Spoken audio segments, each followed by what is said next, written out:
Uma das distinções que apareceu na linguística com o trabalho de Saussure na década de 20, e que usei extensivamente na década de 40 como resultado do trabalho de Roman e Jacobson, foi a diferença entre o aspecto paradigmático da linguagem, que se refere à inserção das palavras e das coisas que elas denotam em determinadas categorias, capacitando as pessoas a fazerem comparações e generalizações, e o aspecto sintagmático, que capacita as pessoas a combinarem as palavras de modo a formar expressões coerentes. A função paradigmática da fala permite que os códigos da linguagem sejam utilizados para separar aspectos importantes do ambiente, e também possibilita que consideremos toda uma categoria de aspectos num só momento, que é o que fazemos quando utilizamos categorias. A função paradigmática da fala está intimamente relacionada com as motivações básicas que direcionam a atividade. Liga nossas intenções aos nossos pensamentos. Na tentativa de entender a organização cortical da fala, temos que reconhecer a existência tanto da função categorizante quanto da função realizadora de intenções, que se interpenetram em todo o discurso. Além disso, reconhecendo que exercem funções diferentes, mesmo que relacionadas, podemos esperar que suas localizações corticais sejam diferentes. Revendo a história da neurologia, pode-se constatar que já em 1913 Pique apontava para a função sintagmática, quando buscava determinar como padrões condensados de pensamento poderiam expandir-se até atingir a forma de afirmações contínuas e sequencialmente organizadas, e a referência de Jackson ao aspecto proposicionante da fala demonstra que também ele reconheceu a importância desta função. Trabalhando com esta distinção, que foi antecipada e utilizada por Vygotsky no Pensamento-Linguagem e em seus primeiros artigos sobre a localização das funções no cérebro, encontramos a esperada diferença na localização cerebral das funções sintagmáticas e paradigmáticas da linguagem. As lesões nas partes anteriores do hemisfério esquerdo, que estão reconhecidamente relacionadas às funções motoras, prejudicam seletivamente a fala fluente e sintagmaticamente organizada. Mas os códigos verbais complexos baseados numa organização paradigmática permanecem mais ou menos intactos. Pacientes com tais lesões nomeiam facilmente objetos isolados, mas sua fala toma o clássico estilo telegráfico, notado por muitos investigadores, devido a uma desordem da função predicativa essencial à fala fluente. Do ponto de vista desta distinção linguística, os pacientes com lesões na parte posterior do cérebro apresentam um padrão de distúrbio exatamente oposto. Estes pacientes são capazes de falar fluentemente, mas as relações entre palavras individuais se desfazem. Esta é a base linguística das observações segundo as quais lesões na área parietocipital acarretam a destruição das relações gramaticais como irmão do pai. Poderia alongar-me em exemplos, mostrando a necessidade de uma combinação de análises linguísticas, psicológicas e neuropsicológicas para o entendimento dos mecanismos subjacentes a cada forma específica de patologia da fala. Será suficiente, no entanto, dizer que os mesmos princípios do entendimento de palavras individuais e de frases simples também se aplicam, de forma exata, à compreensão de parágrafos inteiros, textos e narrativas. Uma discussão completa destes temas será encontrada em meu livro Problemas Básicos de Neurolinguística. Ao invés de multiplicar os exemplos, vou apresentar um exemplo único, que tornará claras as maneiras pelas quais as várias disciplinas que contribuem para o entendimento de uma atividade tão complexa quanto a linguagem devem ser combinadas para que se desvende sua organização cerebral. O exemplo se relaciona ao fenômeno conhecido como imitação solicitada pela literatura sobre a linguagem infantil, enquanto que na afasiologia é referido como afasia de condução. Em 1875, Wernicke descreveu uma forma especial de afasia, na qual o paciente mantinha um entendimento perfeito da fala a ele dirigida, e até certo ponto era capaz de produzir espontaneamente uma fala coerente, mas não conseguia repetir sons, palavras ou frases. Este fenômeno era considerado paradoxal, pois ao mesmo tempo em que o paciente fazia afirmações muito elaboradas, era totalmente incapaz de repetir mesmo as frases mais simples apresentadas pelo médico. A hipótese de Wernicke era a de que este distúrbio era causado por um rompimento das conexões diretas entre os centros de fala sensoriais e moto-res, embora cada um desses centros permanecesse intacto, e também mantivesse suas conexões com hipotéticos centros superiores.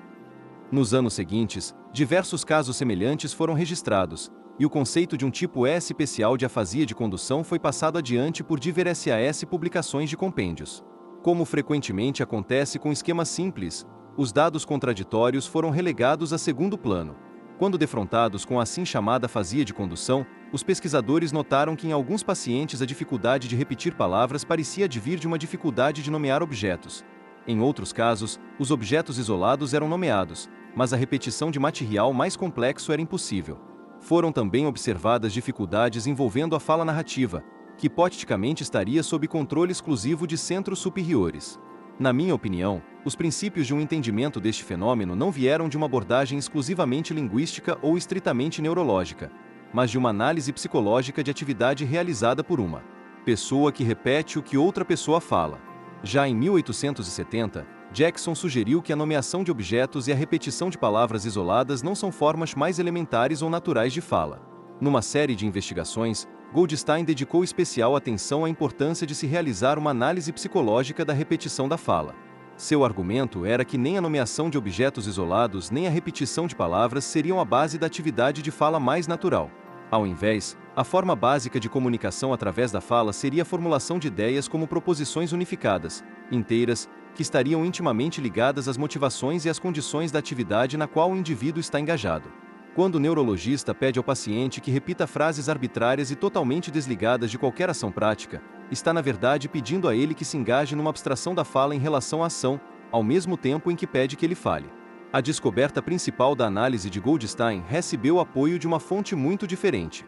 Há muito tempo, Piaget, além de Vygotsky e estudantes, descobriu que, mesmo depois que as crianças novas haviam aprendido a falar, ainda tinham dificuldade em realizar tarefas muito simples de imitação, em que tudo o que deveriam fazer era repetir a ação ou frase realizada por um adulto. Recentemente, Daniel Slobin e seus colegas nos Estados Unidos fizeram um estudo da fala espontânea de uma criança em casa. De tempo em tempo, pediriam à criança que repetisse algo que falará minutos antes. Além de confirmar as observações feitas há meio século, e que hoje reaparecem no contexto do campo em expansão da psicolinguística do desenvolvimento, Slobin observou que a fala espontânea da criança era organizada segundo as motivações que guiavam seu comportamento como um todo. Privada da motivação organizadora, a fala da criança perdia seu princípio diretor. A deficiência da criança representa aquele fenômeno que seria chamado de afasia de condução. Se Slobin, ao invés de trabalhar com uma criança saudável de 2 anos, estivesse trabalhando com um adulto que tivesse sofrido uma lesão cerebral. Como a abordagem geral proposta por Vygotsky formava a base de nossa pesquisa, adotamos a proposição fundamental segundo a qual a mudança do objetivo de uma tarefa leva inevitavelmente a uma mudança significativa na estrutura dos processos psicológicos que a levam a Tamil. Uma mudança da estrutura da atividade, em outras palavras, implica uma mudança na organização cerebral dessa atividade. Assim, uma transição da fala espontânea solicitada, seja um diálogo ou monólogo, não só modifica a tarefa e a estrutura do processo da fala, como também muda os sistemas funcionais do cérebro que dão apoio a estas atividades. Acreditar que a afasia de condução significa uma perda da atitude abstrata, a direção errônea a que Goldstein foi levado por sua teorização psicológica, ou que reflita a mera ruptura na conexão entre 2 centros cerebrais, é equivalente a enganar-se em relação à estrutura da tarefa, à natureza da atividade e ao significado da lesão cerebral. Uma vez entendida a verdadeira complexidade dos fenômenos de linguagem, não há mais necessidade de ignorar os casos aparentemente anômalos de afasia de condução, uma vez que não são mais do que uma indicação de que a afasia de condução não é uma única síndrome, mas sim um conjunto de distúrbios que se expressam de diferentes maneiras de acordo com as imposições feitas ao paciente e com as áreas específicas do cérebro que foram afetadas. Constatamos que as afasias motora, sensorial e semântica eram termos que abarcavam uma grande quantidade de fenômenos correlatos. Da mesma maneira, nossas análises posteriores demonstraram que o termo vago afasia de condução abarca diversas subcategorias de distúrbios. Estes exemplos ilustram um processo que não tem um fim.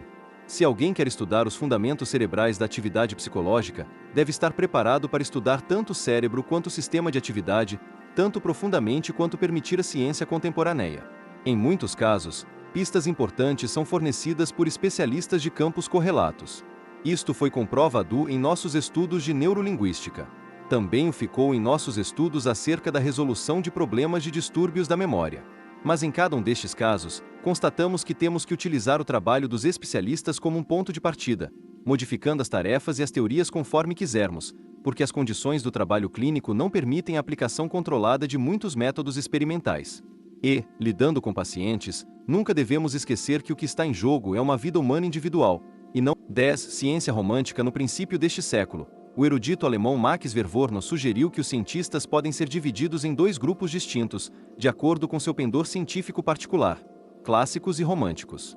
Estas 2 orientações básicas, notou, refletem não só a atitude geral de cada erudito em relação à ciência, como também suas características pessoais.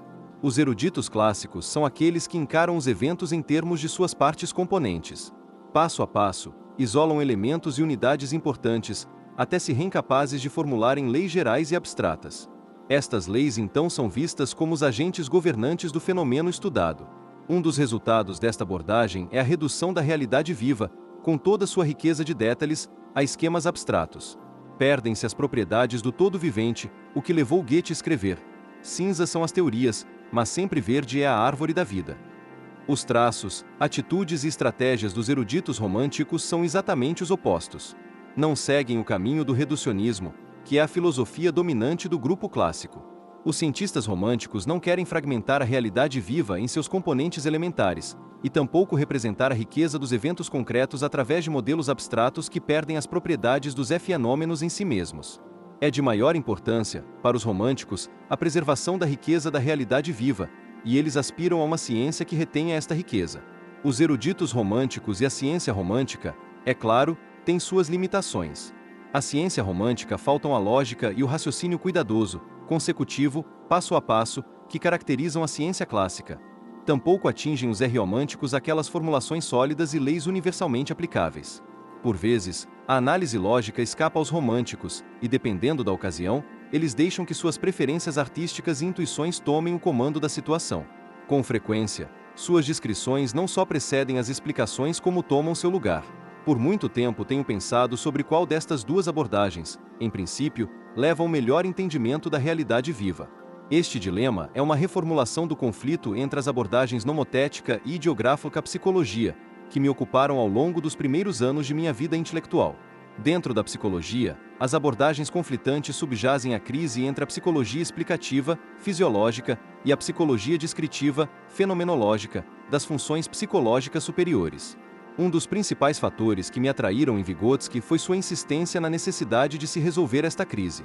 Ele via esta resolução como a meta mais importante da psicologia em nosso tempo. Mas nosso trabalho não se realizava no vácuo. Ao invés, teve seu lugar num contexto social e científico muito maior que conformou a atitude de todos os cientistas, eu inclusive. Desde o começo deste século tem ocorrido um enorme progresso tecnológico, que mudou a estrutura mesma da empreitada científica.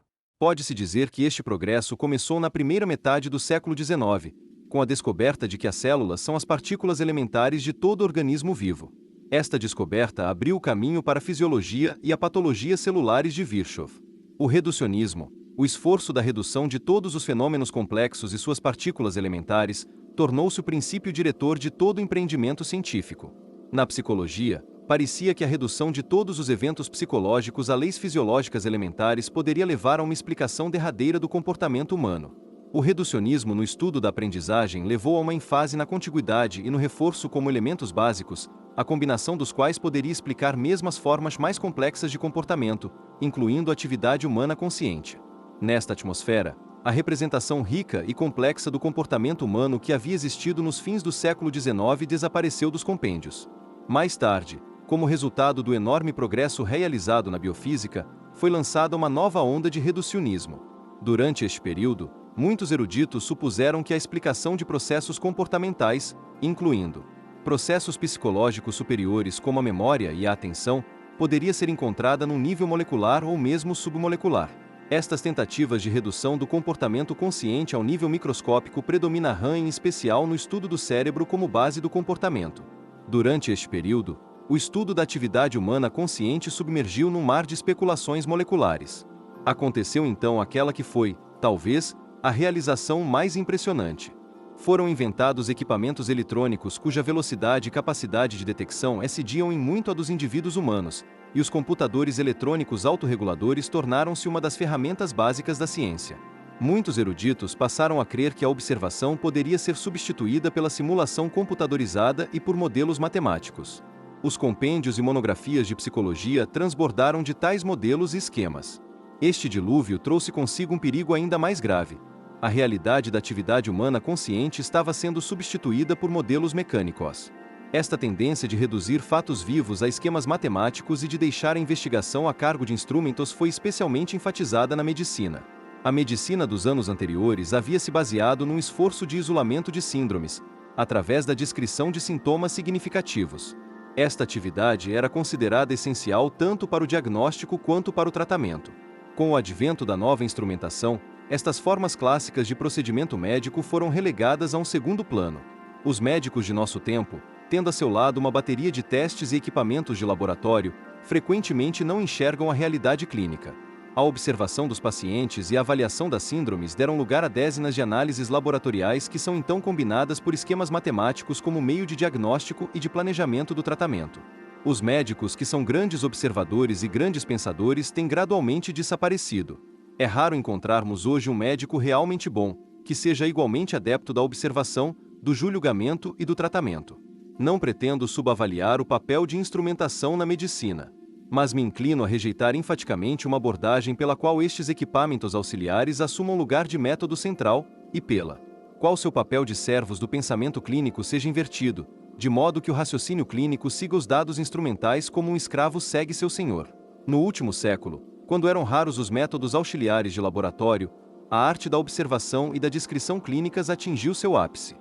Não é possível que se leiam as clássicas descrições dos médicos J. Lourdat, A. Trousseau, P. Marie J. Charcot, Wernicke, Korsakoff, het E.A. Meyer, sem atentar à beleza da arte científica. Hoje esta arte da observação e da descrição está quase perdida. Também as observações e descrições simples têm suas limitações. Podem levar a uma descrição de eventos imediatamente aparentes que seduza os observadores a realizarem pseudo-explicações baseadas em seu próprio entendimento fenomenológico. Este tipo de erro coloca em perigo o papel essencial da análise científica. Mas só é perigoso quando a descrição fenomenológica é superficial e incompleta. A observação verdadeiramente científica evita estes perigos. A observação científica não é pura descrição de fatos separados. Sua meta principal é visualizar um evento a partir do maior número possível de perspectivas. O olho da ciência não sonda uma coisa, um evento isola-do de outras coisas ou eventos. Seu verdadeiro objeto é ver e entender a maneira pela qual uma determinada coisa ou objeto se relaciona a outras coisas e objetos. Sempre admirei a observação de Lenin de que um copo, enquanto objeto científico, só pode ser entendido quando é visto a partir de várias perspectivas. No que diz respeito ao material de que é feito, torna-se um objeto da física. Quanto ao seu valor, um objeto da economia. Quanto à sua forma, um objeto de estética. Quanto mais isolarmos relações importantes, mais perto chegamos da essência do objeto, de um entendimento de suas qualidades e das regras de sua existência. E quanto mais preservamos toda a riqueza de suas qualidades, mais perto chegaremos das leis internas que determinam sua existência. Esta perspectiva levou Karl Marx a descrever o processo de descrição científica pela estranha expressão ascendendo ao concreto. A observação e a descrição dos fatos psicológicos deve seguir o mesmo processo. As observações clínicas e psicológicas não têm nada em comum com o reducionismo do classicista. As análises clínicas de minhas primeiras pesquisas vêm ao caso agora. Uma tal análise procura os traços mais importantes ou os fatores primários básicos que têm consequências imediatas, e então busca as consequências secundárias ou sistêmicas destes fatores básicos subjacentes. A cena como um todo só se torna clara depois que estes fatores básicos e suas consequências foram identificados. O objetivo da observação é, portanto, estabelecer uma rede de relações importantes. Quando bem feita, a observação cumpre o objetivo clássico de explicar os fatos, sem perder de vista o objetivo romântico de preservar a multiplicidade de riquezas do objeto.